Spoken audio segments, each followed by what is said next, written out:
मन्नत वाली ओसीडी से छुटकारा किस तरह से पाएं, आज के इस वीडियो में हम बात करेंगे। नमस्कार दोस्तों, एबी माइंड ट्रेनिंग सेंटर की तरफ से मैं आप सभी का हार्दिक स्वागत करता हूं। आज के इस वीडियो में हम बात करने वाले हैं कि मन्नत वाली ओसीडी से छुटकारा किस तरीके से पा सकते हैं। आज के इस वीडियो में हम समझते हैं। तो बहुत सारे लोग मेरे पास में शिकायत करते हैं कि मन्नत वाली ओसीडी से हम छुटकारा किस तरीके से पा सकते हैं। मन्नत वाली ओसीडी हमें परेशान करती है, मन्नत मांगे नहीं मांगे। बहुत बार मैंने इसके ऊपर प्रमाण भी दिए हैं, परंतु आज के इस वीडियो में कुछ हट करके मैं बात करने वाला हूँ इसके ऊपर, और आपको समझना है इस बात को कि मैं क्या कहना चाह रहा हूँ इस वीडियो में। तो जितने लोग भी मन्नत वाली ओसीडी से सफरिंग करते हैं तो वह क्या करते हैं कि मन्नत मांगते हैं कि मेरा ऐसा ऐसा हो जाए तो मैं ये कर दूंगा, मेरा ये हो जाए तो ये कर दूंगा, मेरा ये हो जाए तो ये कर दूंगा, अगर नहीं किया तो फिर भगवान मुझे सजा देगा, पाप लगाएगा, मेरे बेटे की मौत कर देगा, मेरे पति का एक्सीडेंट कर देगा। ये सब चीज़ें चलती है। और रिलीजियस ओसीडी जितने अब तक मैंने देखे हैं तो महिलाओं के अंदर ज़्यादा पाई जाती है। ये पुरुषों में भी पाई जाती है, ऐसी बात नहीं है, परंतु अगर 49-51 का आंकड़ा निकालोगे ना तो 51 महिलाओं में रहेगी, 49 पुरुषों में रहेगी। तो इस बात को आप समझ लीजिए। अब हो क्या रहा है कि मन्नत तो आप मांग रहे हो, परंतु जो एक्चुअल पॉइंट जो समझने वाला है उसको समझा ही नहीं, जिसके साथ जुड़ना है उसके साथ जुड़े ही नहीं। ठीक है, बहुत सारे वीडियोस में या बहुत सारे काउंसलिंग सेशन में मैं बोलता हूँ कि भगवान को आपने बोला कि आप मेरा ये कर देना, मैं आपका ये करूंगा। सौदेबाजी है क्या? सौदेबाजी है। अब लोग बोलते हैं ये तो हमें भी पता है ये सौदेबाजी नहीं है या सौदेबाजी है, इससे बाहर कैसे निकलें? बात सही भी है, बाहर निकलने का सॉल्यूशन बताना पड़ेगा। बता दें। अच्छा, आप भगवान से मन्नत क्यों मांगते हो? पहले मेरे 2-3 सवालों का जवाब दे दो, फिर मैं आपके सवाल का जवाब दे दूंगा। आप भगवान से मन्नत क्यों मांगते हो? क्योंकि भगवान है इसलिए मन्नत मांगते हैं। ये तो मेरे सवाल का जवाब नहीं हुआ। भगवान से इसीलिए मन्नत मांगते हो कि आपको विश्वास है कि भगवान ये दे सकता है, ये दे सकता है, ये दे सकता है। ठीक है। अच्छा, भगवान से मन्नत इसीलिए मांगा ना कि भगवान दे सकते हैं, ये विश्वास आपका। भगवान से ये मन्नत मांगो कि मेरी ओसीडी को ठीक कर दे, ये मन्नत मांगो आप। अभी सुनेगा भगवान, ओसीडी भी ठीक होगी। और मान करके चलो ओसीडी ठीक होगी आपकी, 100% होगी ना? नहीं होगी या होगी?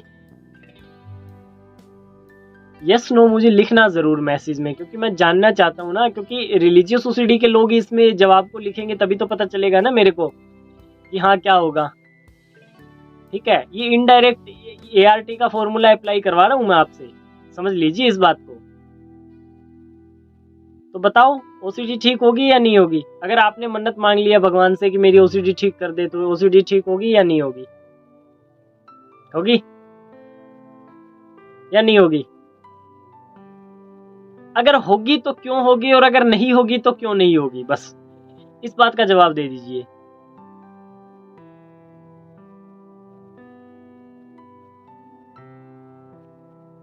होगी या नहीं होगी?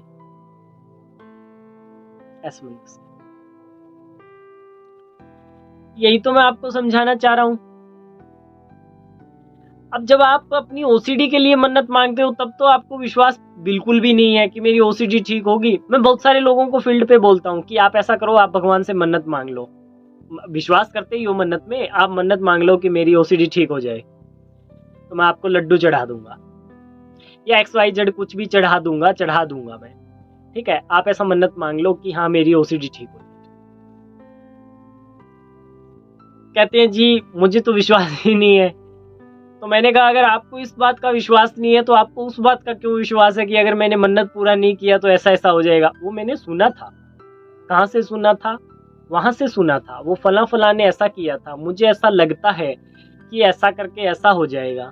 यहाँ तो आपको ऐसा लगता है कि मन्नत पूरी नहीं हुई तो सजा मिलेगी, और वहां आपको ये विश्वास नहीं है कि भगवान मेरी ओसीडी ठीक कर सकता है। तो आप कहाँ सही हो और कहाँ गलत हो ये डिसाइड तो कर लो ना आप खुद से ये तो कर लो। मैंने बोला मन्नत मांग लो, मन्नत मांग रहे हो।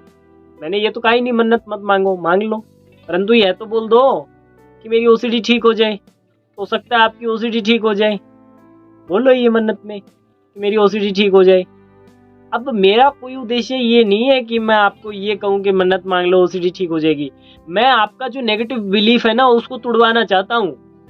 मैं यही तो दिखाना चाह रहा हूँ आपको कि आप जब भगवान से अपनी ओसीडी के रिलेटेड मन्नत मांगते हो तो वो उसका तो आपको पूरा विश्वास है कि ये पूरी नहीं होगी, और जब आप और कोई चीज के लिए करते हो तो आपको पूरा ऐसा विश्वास है कि हाँ मैंने वह मन्नत पूरा नहीं किया, मेरा मन्नत तो हो जाएगा पूरा, और मैंने ऐसा नहीं किया तो मेरा ऐसा हो जाएगा। ठीक है, अब यहाँ क्या है, यहाँ आपकी दोहरी मानसिकता है। मैं हमेशा बोलता हूँ कि आप जिस घोड़े के साथ दौड़ना चाहोगे ना वही घोड़ा दौड़ेगा। अब आप नेगेटिव के साथ दौड़ रहे हो तो नेगेटिव वाला दौड़ रहा है, पॉजिटिव के साथ दौड़ते हो तो पॉजिटिव वाला दौड़ रहा है। कौन से के साथ दौड़ना चाह रहे हो? सौदेबाजी तो कर रहे हो। मैंने हमेशा बोला है कि भगवान से बोलते हो ना मेरा ये कर देना मैं ये कर दूंगा, तो सौदेबाजी तो करी है। सौदेबाजी में तो सब कुछ जायज है कि नहीं है? सौदेबाजी में तो सब कुछ जायज है ना। आप मेरा ये करो मैं आपका ये करूंगा। और इन सबसे ऊपर एक ही बात बोलता हूं, आध्यात्मिकता अपनाओ बस। आप जब हमारे साथ जुड़ते हो ना तो हम इन चीजों का आपको प्रमाण देते हैं। ठीक है। दूसरा, आपको आध्यात्मिक लेवल पे बहुत ज्यादा मजबूत बनाया जाता है ताकि भविष्य में आपको ये प्रॉब्लम कभी भी दोबारा ना हो। आपको क्या, आपकी तो पीढ़ी में भी किसी को ना हो, इतना आपको परिपक्व कर दिया जाता है। ठीक है ना, ये बातें हैं समझने वाली। तो इन बातों को आप समझ लीजिए। आप कहाँ उलझे हुए हो, क्यों उलझे हुए हो, इन सब चक्रों से बाहर निकल जाइए, कोई दिक्कत नहीं है। ठीक है, जो बातें मैंने बताई है उनको समझ लीजिए। मैं यही समझाना चाह रहा था आज की इस वीडियो में आपको कि आपका बिलीफ टूटना जरूरी है। जो नेगेटिव बिलीफ आपने बना के रखा हुआ है ना कि यहाँ तो ये सही है बिलीफ, मैं मन्नत मांगूंगा ऐसा होगा, उसमें तो ये सही है, परंतु इधर ये वाला मन्नत मैं इसमें नहीं मांग सकता। ठीक है, तो इन बातों को समझ लीजिए, और जितना जल्दी इन बातों को समझ लोगे ना उतना अच्छा रहेगा आपके लिए और उतना ही अच्छे से रिजल्ट मिलेगा। ठीक है, आज के इस वीडियो में इतना ही। धन्यवाद।